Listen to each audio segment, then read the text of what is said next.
C ஷார்ப்க்கும் dot நெட்க்கும் என்ன சம்மந்தம்? C sharp dot நெட்டை எப்படி யூஸ் பண்ணுது? டாட் நெட்னா என்ன? டாட் நெட் ஆர்கிடெக்சர் எப்படி இருக்குது? அதை பற்றி தான் இந்த வீடியோவில் பார்க்க போகிறோம்.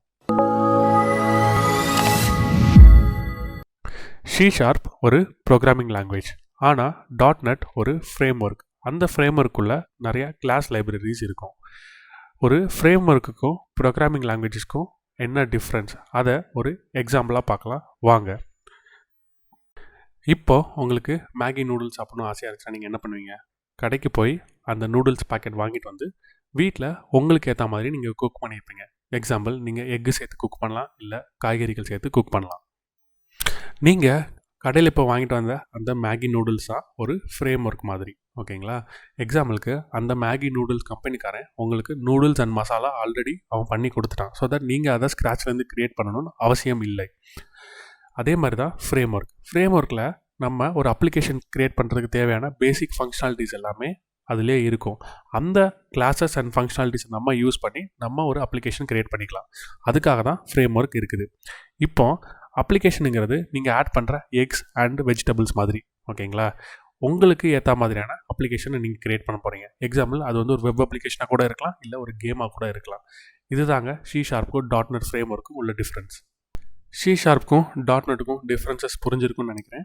இப்போ நம்ம டாட் நெட் பற்றி பார்க்கலாம். டாட் நெட் அப்படின்னு சொன்ன உடனே உங்கள் மைண்டுக்கு வர வேண்டிய ரெண்டே விஷயங்கள் என்ன அப்படின்னா, சிஎல்ஆர், அதாவது காமன் லாங்குவேஜ் ரன் டைம், அதுக்கப்புறம் செட் ஆஃப் கிளாஸ் லைப்ரரிஸ், ஓகேங்களா? இந்த சிஎல்ஆரை யார் டெவலப் பண்ணாங்க அப்படின்னு பார்த்தீங்கன்னா மைக்ரோசாஃப்ட். நம்மளோட சி ஷார்ப் ப்ரோக்ராம் ஃபஸ்ட்டு ஒரு இன்டர்மீடியட் கோடாக கன்வெர்ட் ஆகும், ஓகேங்களா?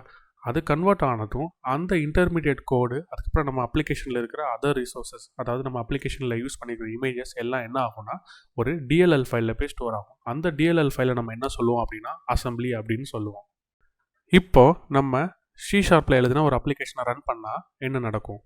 அதாவது அதில் இருக்கிற டிஎல்எல் ஃபைல்ஸ், அதாவது அதில் இருக்கிற அசம்பிளிஸ் எல்லாமே சிஎல்ஆரில் லோட் ஆகும். சிஎல்ஆரில் லோட் ஆனதும் சிஎல்ஆர் வந்து ஜஸ்ட் இன் டைம் கம்பைலேஷன் அப்படிங்கிற ஒரு விஷயத்த பெர்ஃபார்ம் பண்ணும்.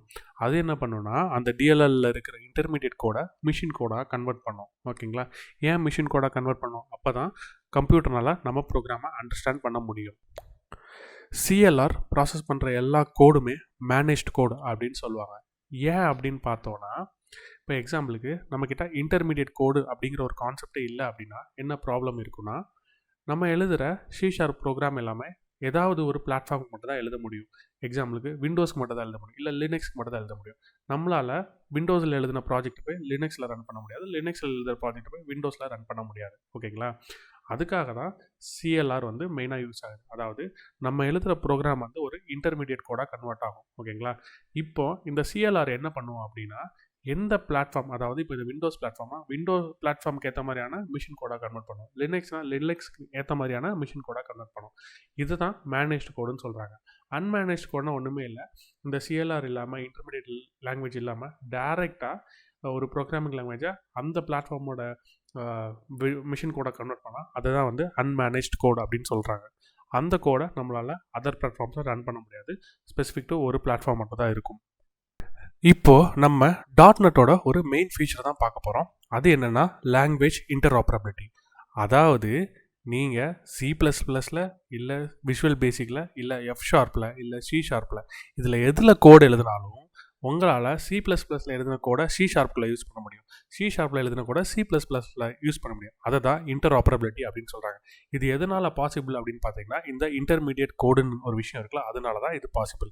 இதுதான் வந்து ஒரு டாட் நெட்டோட ஒரு மெயின் அட்வான்டேஜ்னே சொல்லலாம். கடைசியாக நமக்கு டாட் நெட் நிறையா யூஸ்ஃபுல் லைப்ரரிஸ் கொடுக்குது.